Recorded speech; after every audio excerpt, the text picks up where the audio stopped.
Hello everyone and welcome.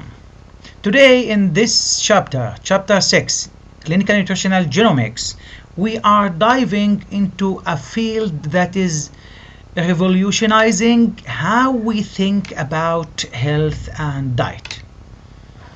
We will be exploring the intricate dance between what we eat and what's written in our genetic code, and how understanding this interaction is paving the way for a new era of personalized health and nutrition.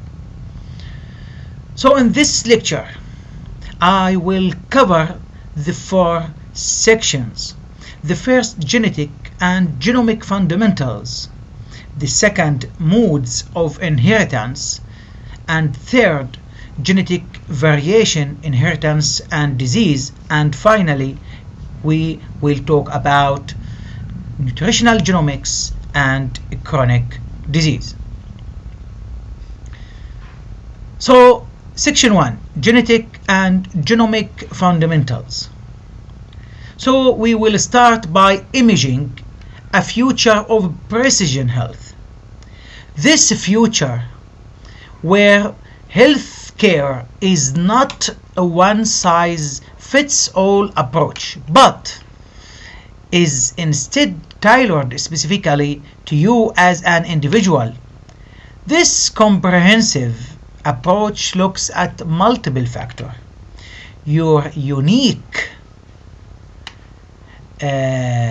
genetic makeup and disease risk, your lab reports or lab work, and your lifestyle choices like diet, exercise, and sleep.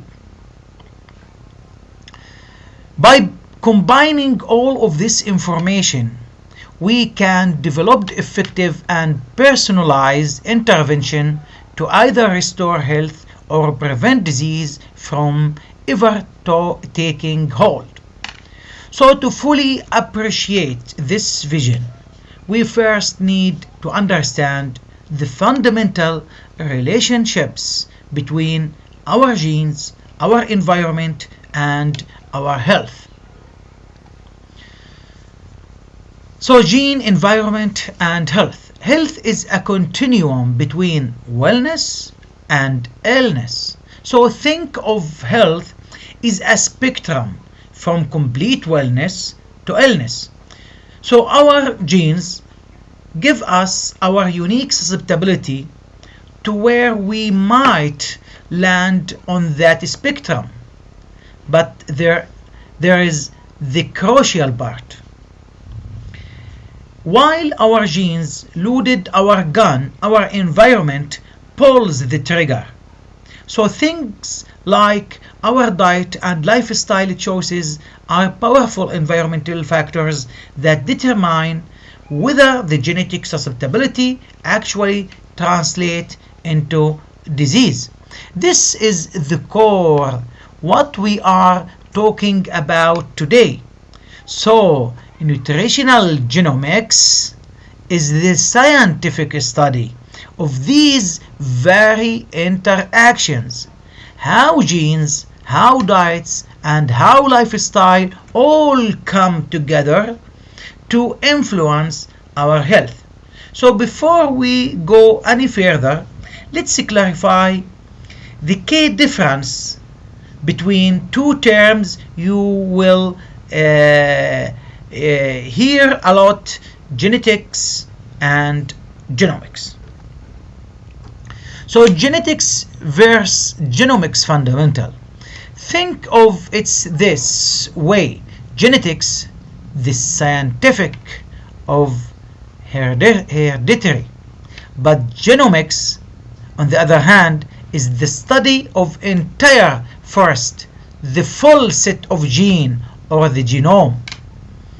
So genetics also, it focuses on individual genes, how they vary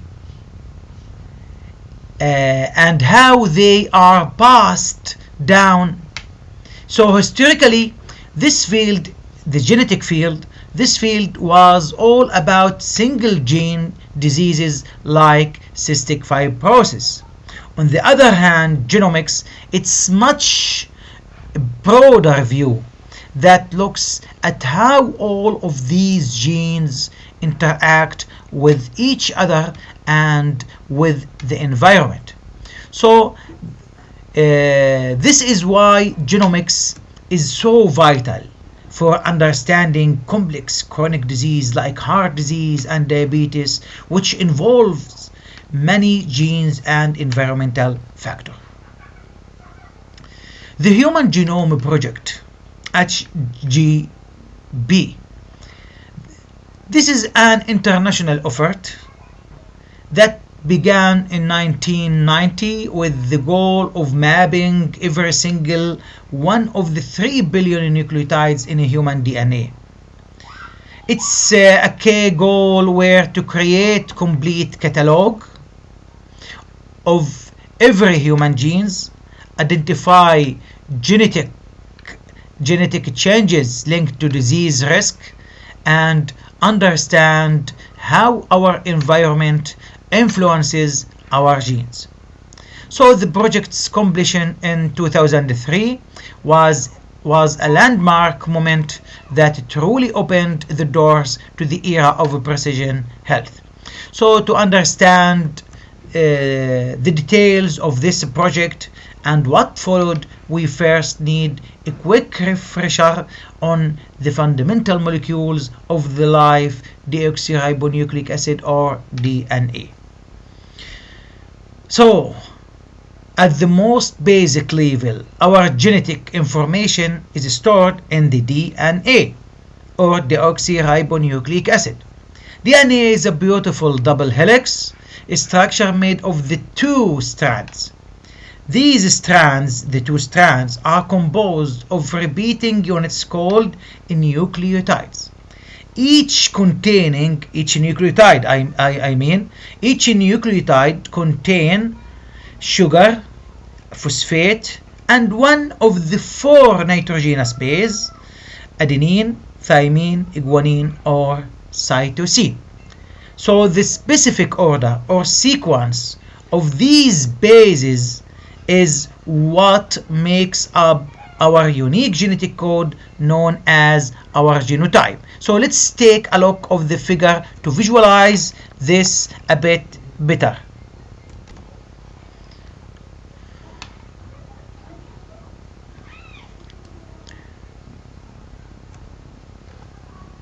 So here you can see the scale of things.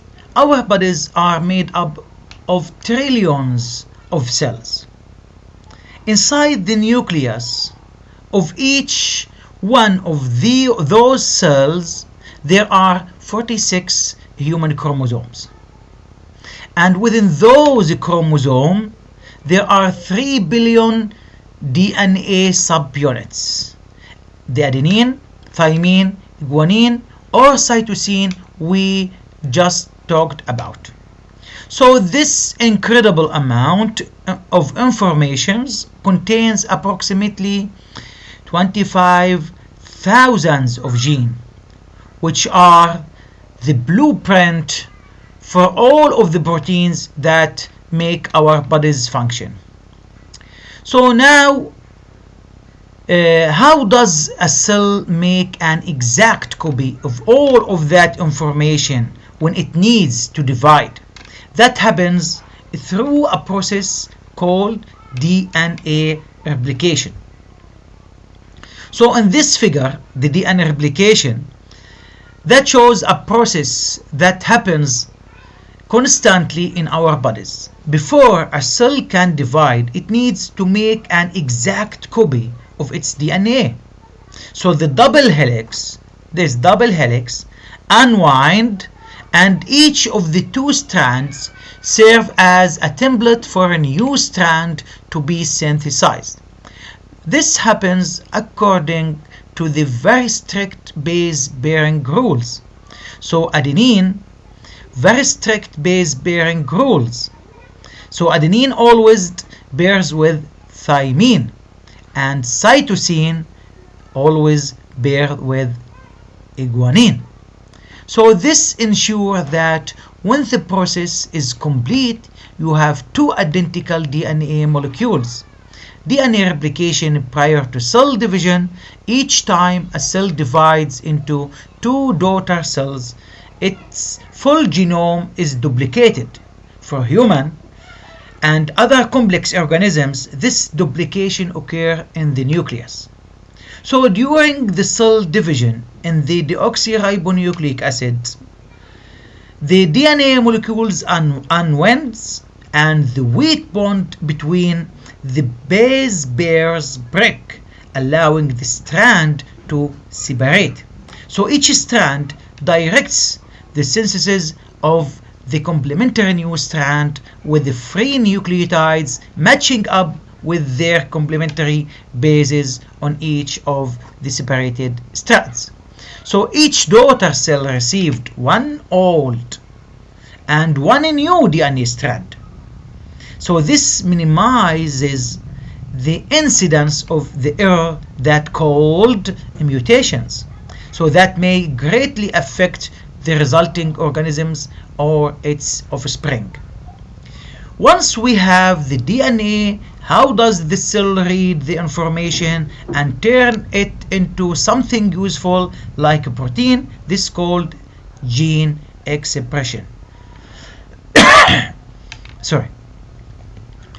So gene expression, transcription and translation.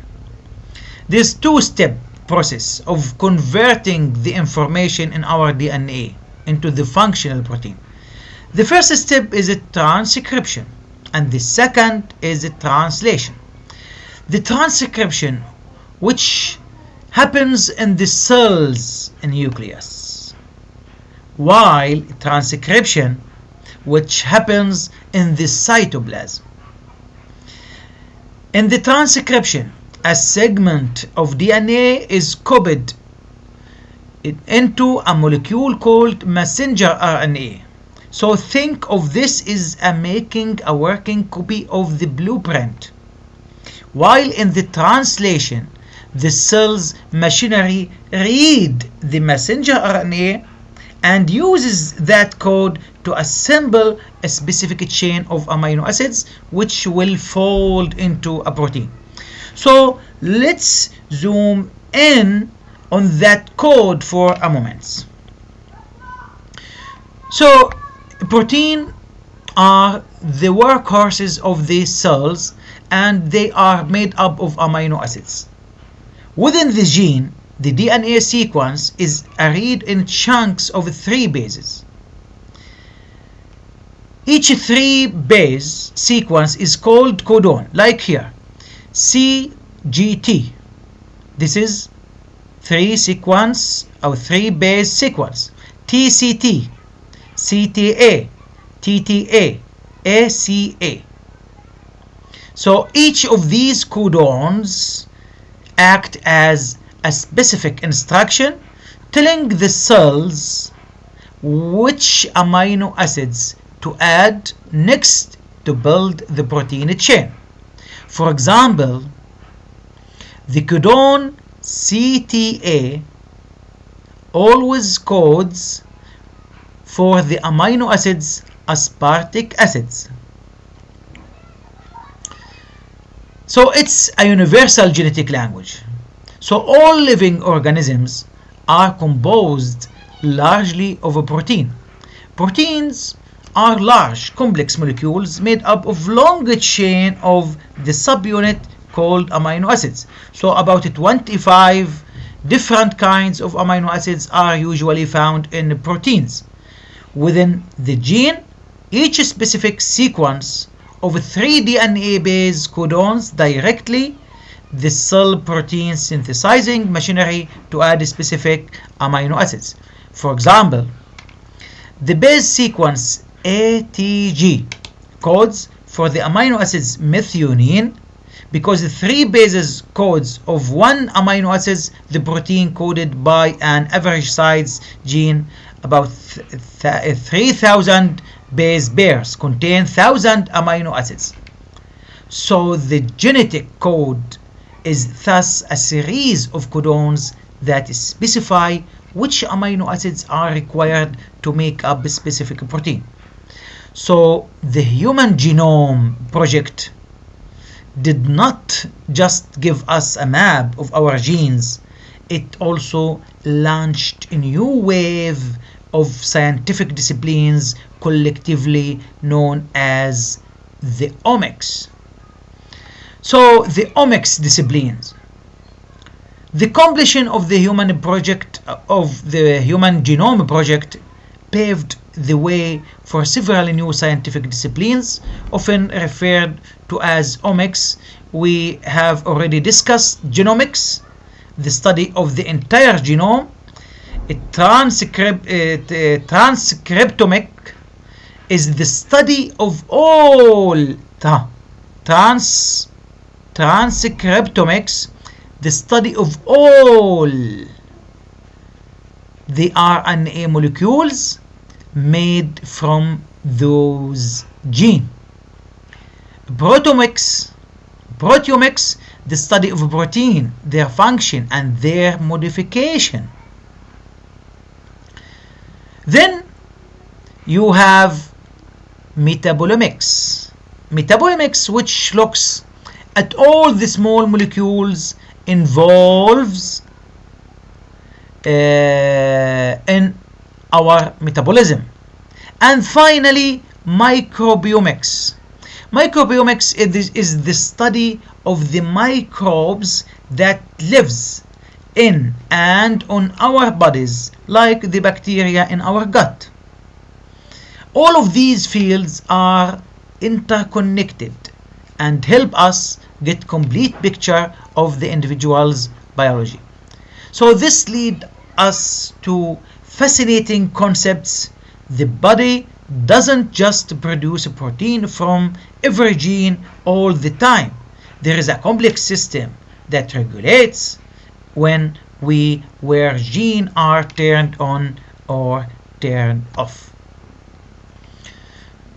Genomics regulation of gene expression. Gene expression is tightly controlled in two levels: chromosome level and DNA level. At the chromosome level, our DNA is not just floating around, it's tightly wrapped around a protein called histones. For a gene to be expressed, the DNA need to be unwound or relaxed so that the cellular machinery can get to it. So this is often regulated by the attachment of molecule called acetyl group to the histone, which loosen this structure. At the DNA level, molecules called methyl group can attach directly to the gene itself.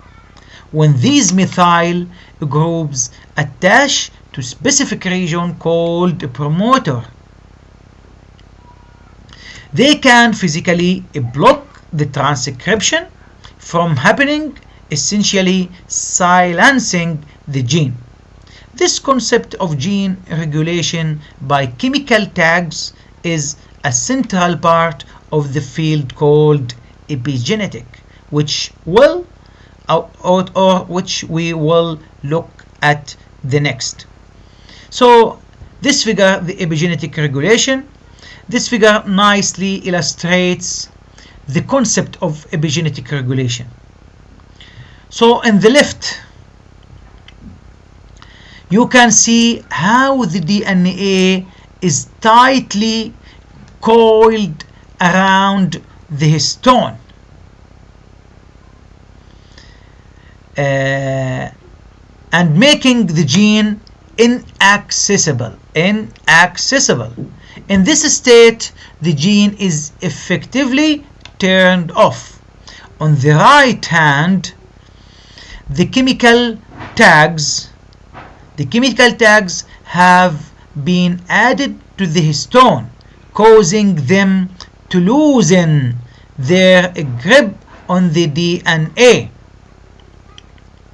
This allows the gene to be read and expressed, essentially turning it on. So DNA, there is inaccessible and DNA accessible.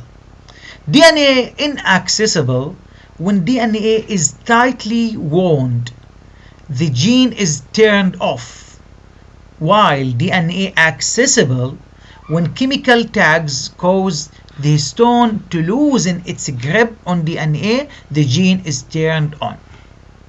This is where our story gets really interesting, because food can act as a signal to influence these chemical tags. How food and how genes communicate.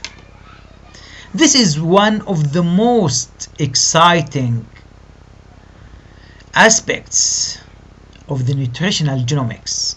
Certain bioactive food component, things like vitamins, like fatty acids and phytonutrients, are not just a fuel for our bodies.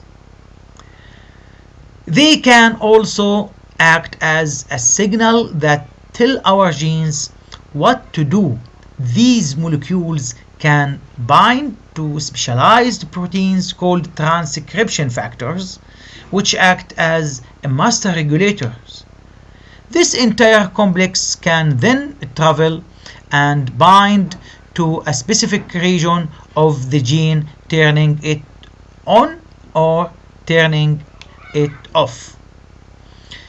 So this is a beautiful example of how the food we eat literally talks to our genes, influencing their expression and ultimately our health. So one of the most powerful groups of these bioactive components are called phytonutrients. So bioactive food component, the phytonutrients. As the name suggests, phytonutrients are biological active molecules found in plants. They are not essential for life in the same way as vitamins, but they have powerful effect in our health. The largest and most well-known group is the polyphenols, found in things like tea, like grapes and turmeric. Another important group is glucosinolates, which are the sulfur-rich component found in cruciferous vegetables, in the broccoli, in the kale. A growing body of research shows that many of these phytonutrients can influence gene expression through the epigenetic mechanisms we just discussed, which may explain why diet rich in plant are so protective against disease. This brings us back to the term of epigenetic. So let's define it more formally. Epigenetics and epigenomics. So epigenetic literally means above or on the top of genetics. It is the study of how our genes are turned on and turned off without actually changing the underlying DNA sequence. It's a layer of control that sits on top of our genes. While on the other hand, epigenomics then is the study of the entire collection of these epigenetic marks across the whole genome. What's fascinating is that those patterns of marks can be passed down to new cells during divisions, and as you will see even to future generation. So A classic example that helps illustrate this concept of epigenetics is the study of the identical twins. So identical twins are a perfect case study of the epigenetics because they start with the exact same DNA sequence. So in theory, they should be identical in every way. But as they get older, they often start to look at different, have different personalities, and even develop different diseases. This is due to epigenetic drift. Even though their DNA is the same, their different life experience, like diet, like stress, like environmental exposures, cause them to accumulate different epigenetics marks over time. This changes how their shared genes are expressed, leading to their unique outcomes. This idea of epigenetics being inherited brings us to three main modes of inheritance. What is the modes of inheritance? So far, you have probably heard of Mendelian inheritance.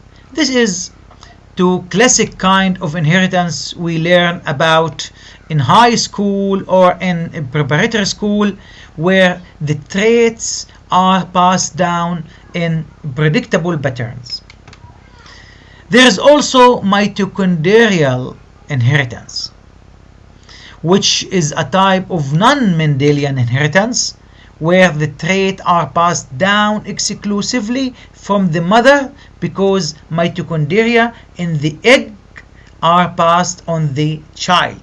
And then there is a third newer concepts we're talking about today, the epigenetic inheritance. So this is the process where epigenetic marks on the DNA can actually be passed down from parent to a child through the egg or sperm. This means that the lifestyle experiences of the parent, like their diet, like their stress, like their levels, stress levels, can actually influence the health of their offspring. So let's review a few key terms. The first terms we need to clarify: homozygous. Homozygous having two identical copies called alleles of a gene, while heterozygous having two different copies of alleles of the gene. So a dominant trait is one that is expressed even if you only have one copy of the variant, while a recessive trait, on the other hand, only shows up if you have two copies of the variant. And the final terms is bintrans. Bintrans, which is especially important in nutritional genomics.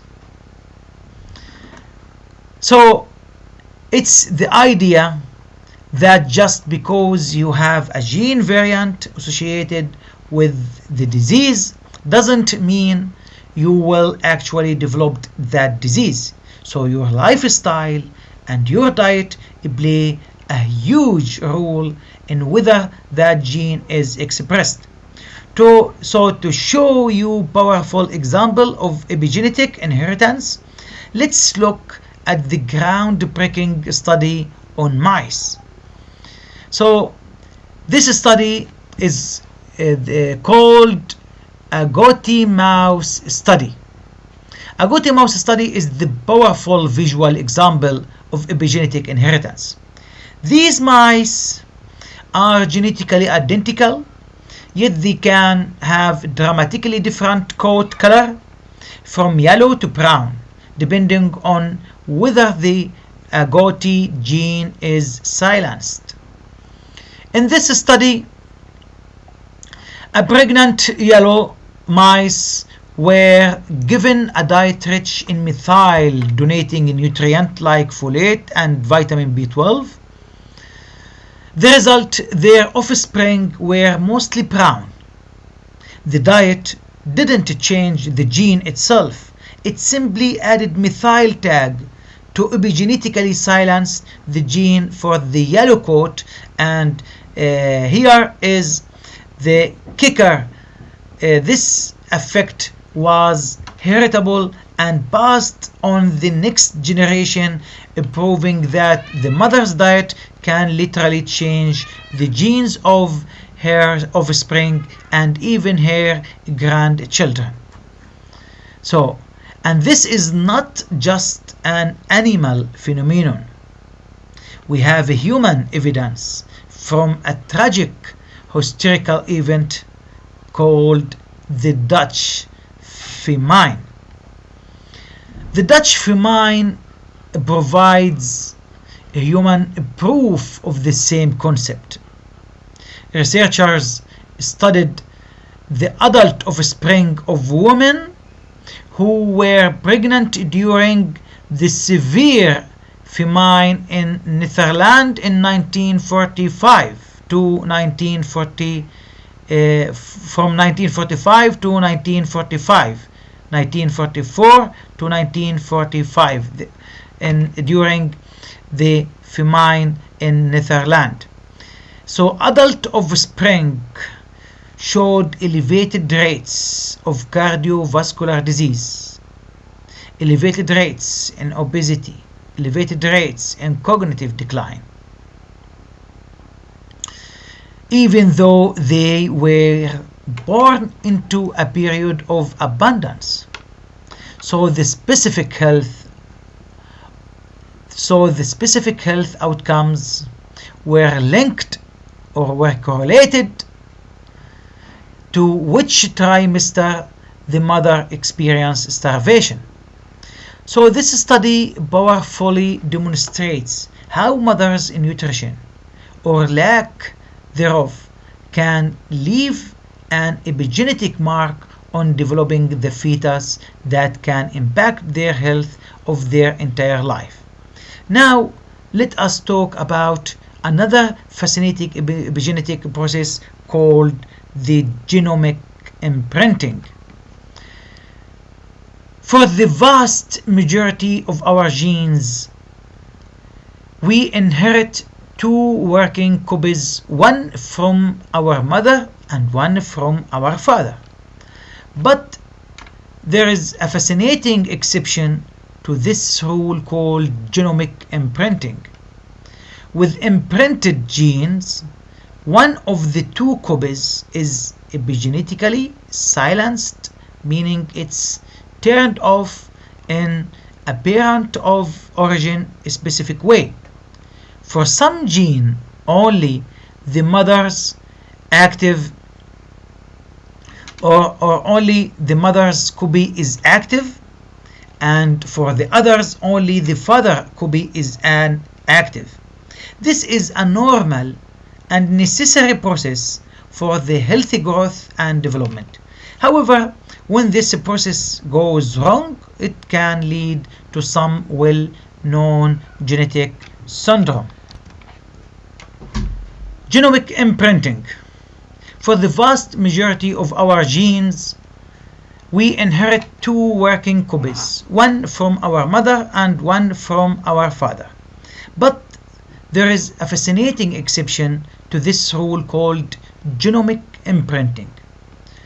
So with imprinted gene, one of the two copies is epigenetically silenced, meaning it's turned off in parents of origin a specific way. For some gene, only the mother copy is active, and for the others, only the father copy is active.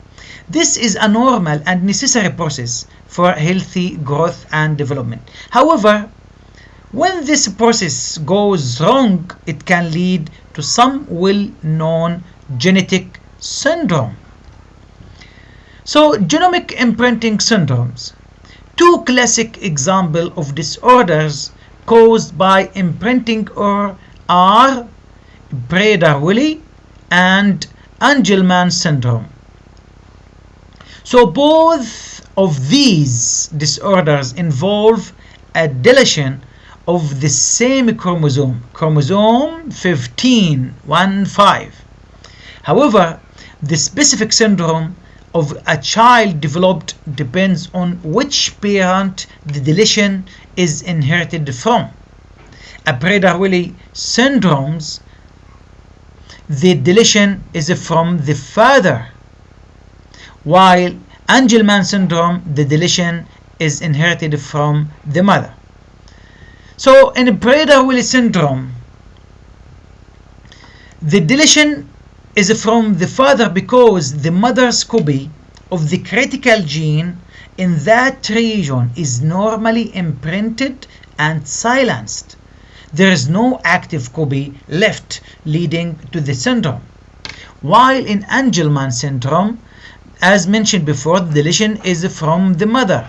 Since the father copy of that gene is normally silenced, again there is no active copy, leading to the disorder. This is a powerful illustration of the importance of parents of origin-specific gene expression. So genomic imprinting is just one example of how a change to our genetic material can lead to disease. So let's broaden our discussion to all types of genetic variation. So genetic variation and disease. Any change in our DNA sequence is called a mutation or gene variant. These changes can be as small as a single nucleotide or as large as an entire chromosome. So it's important to remember that these changes are not always bad. They can be neutral, they can be beneficial, or can be harmful. So this natural variation is what makes each of us unique, accounting for differences in everything from our eyes color to how we respond to certain food. So let's visualize this a little more clearly. In this diagram, or this figure, illustrates the three possible outcomes for the three persons. There is person 1 is normal, person 2 neutral variation, and person 3 harmful variation. In person 1 normally has the normal or wild type gene sequence which produce a healthy functioning protein. So here is triple A with a triple T. In person 2, the neutral variation, there is a change in the DNA, but it doesn't affect the final protein. This is a neutral variation and it's quite common. There's double A and tetra T. In person 3, the harmful variation, a different change in the DNA leads to protein that is either not working well or is completely non-functional. This can lead to disease or increase a person's susceptibility to health condition. Like here is double A, C, and triple T. So these types of variations can happen at different levels within our cells. So the disease at different levels. There's three main levels: chromosomal levels, mitochondrial levels, and molecular level. So genetic disease can be caused by changes in these three different levels. So at the chromosomal levels, a person can have an abnormal number or structure of a chromosome, such as in Down syndrome, where there is an extra copies of chromosome 21. At the mitochondrial level, mutations can occur in the DNA found in our mitochondria. This often impacts organs that require a lot of energy, like heart and like brain. And finally, the molecular level or single gene level, a disease is caused by a small change within the single gene, like in sickle cell anemia or phenylketonuria PQ. Now we are going to discuss the section number 4, nutritional genomics and chronic disease. Nutritional genomics is the umbrella term of the study of how genes, how diet, and how health interact. Under this umbrella, we have three key areas: nutrigenetics, nutrigenomics, and epigenetics. Nutrigenetics is about how your individual genetic makeup influence your body response to nutrient. For example, here a common variant is MTHFR gene can affect how your body processes folate, meaning some people may need more folate from their diet. Nutrigenomics is the reverse. It's the study of how nutrients and bioactive food component affect your gene expression. This is what we were talking about earlier with phytonutrients. And finally, the epigenetics focuses on how diet regulates the gene expression by adding or removing those chemical tags on the DNA. As a practical matter, for those of you who will use genetic testing in your practice, it's important to understand the common terms used in test result. So the ultimate goal of all of this research is to take genetic information and use it to create personalized diet and lifestyle interventions for our patients. So when we look at the genetic test result, you will see few key terms. Genes always written in italic, like MTHFR.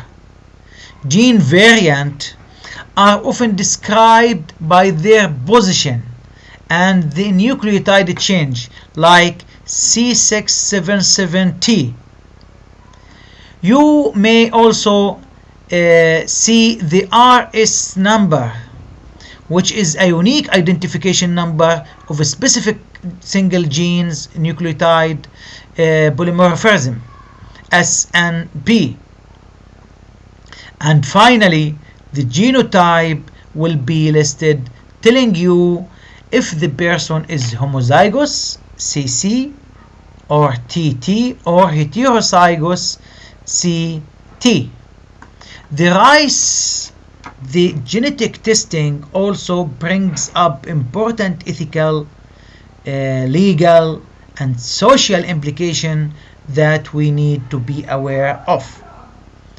Genetic testing is powerfully, but it comes with important ethical question. For example, What happens to your genetic information? Could it be used to discriminate against you? So to address these concerns, the United States passed landmark law in 2008 called Genetic Information Non-Discrimination Act, called GINA. So GINA project individuals by prohibiting health ensures from using genetic information to deny you coverage or charge you higher premiums. It's also prevent employers from using your genetic information to make decisions about hiring, firing, or promotions. So now let's apply some of these concepts to specific health conditions that are commonly addressed in nutritional genomics. So the application, we will start with the inflammation. Chronic low-grade inflammation is a huge problem. It's an underlying cause of nearly every chronic disease, from heart disease to cancer. So nutrigenetics tests often look at the variant in genes that are involved in this inflammatory process. For example, they may test for variant in genes that reflects inflammatory biomarkers like C-reactive protein or CRP, interleukin 6, or tumor necrosis factor alpha. So understanding a person's genetic susceptibility to inflammation can help us personalize anti-inflammatory diet and lifestyle plans. So another important area is the body detoxification system.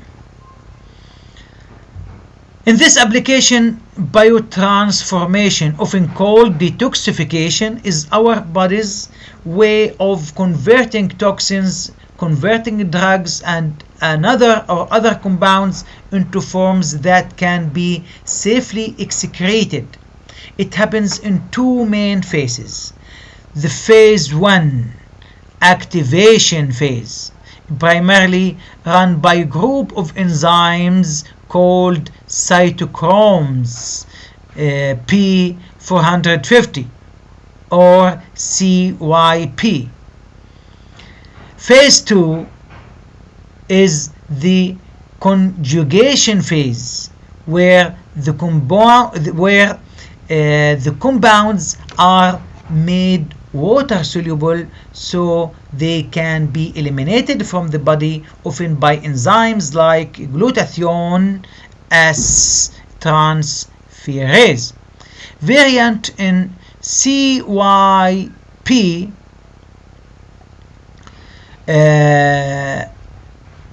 and GST, these genes are very common and can significantly change how effectively person metabolizes certain compounds like caffeine or environmental toxins.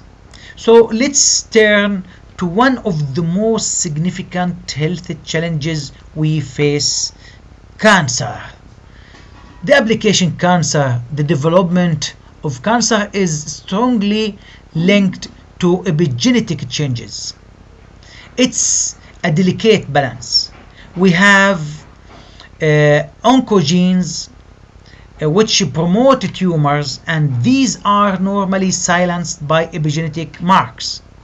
At the same time, we have tumor suppressor genes which are normally active. Cancer can develop when this balance is lost, when oncogenes become active and the tumor suppressor gene are silenced. This is where diet come in. Nutrients like folate, which provide methyl group. And phytonutrients have been shown to influence these epigenetic process in a way that may help protect against cancer. So next we want to look at the disease with a strong genetic components is diabetes. So type 2 diabetes is a perfect example of the complex disease that results from the interactions between multiple genes and environmental triggers, while many genes have been linked to type 2 diabetes mellitus. So the gene with the strongest and most consistent association is the transcription factors 7 like 2 or TCF7L2 gene. It's major risk factor across many different populations worldwide. We also know that epigenetic changes play a key role in the development of insulin resistance, which is a hallmark of type 2 diabetes mellitus. So let's now transfer to the other applications, obesity. When we talk about obesity, it's important to differentiate monogenic obesity and polygenic, the common obesity. Monogenic obesity is a rare form caused by mutation in a single gene like LAP or FTO also, or LEPR or MC4R. But the most common type, polygenic obesity, results from the interaction of many genes with our environment. The gene with the strongest association common of obesity is the fat mass and obesity associated with FTO. This is a great example of gene-diet interaction. Studies show that for people with FTO gene risk variant, highly fat diet can lead to much large increase in BMI compared to those without this variant. So epigenetic also plays a significant role in obesity. So beyond our diet, two other environmental factors are heavily studied for their epigenetic role in obesity. The first is obesogene, and the second is gut microbiota. In the obesogene, these are environmental pollutants like persistent organic pollutants, POPs, called POPs, or endocrine disruptors that are thought to promote obesity, often by disrupting normal gene expression. The second is our gut microbiota, the community of the trillions of microorganisms that live in our digestive tract. An imbalance in this microbial community has been linked to obesity, poor glucose control, and inflammation. This highlights how our environments, even down to the microbes in our gut, can influence our genetic predisposition to disease. And finally, let's touch on the vascular disease or heart disease. The application vascular disease genomic testing can help us identifying a person's susceptibility to various aspects of vascular disease. It often looks at a panel of genes related key risk factor. This might include genes related to inflammation like CRP and interleukin 6, oxidative stress, blood clotting, blood pressure, and dyslipidemia, or abnormal cholesterol levels. But remember, even with this genetic information, lifestyle choices like diet, exercise, and not smoking are still the most powerful tools we have to prevent and manage this disease. This brings us to our final summary in this lecture and the future of the nutrition practice. So the summary, nutritional genomics is a game changer. It adds a new dimension to our understanding of nutrition by showing us exactly how our diet influences our gene expression and ultimately our health. The future of healthcare is moving away from just treating disease once it's already there and is shifting towards targeted the prevention and intervention. So, a nutritional professional, you are in the unique position to be a leaders in this new era of personalized health. By combining your knowledge of molecular nutrition and genomics with a solid understanding of behavioral science, you can provide truly personalized care that empowers individuals to take control to their health. Thank you very much for your attention and see you next lecture.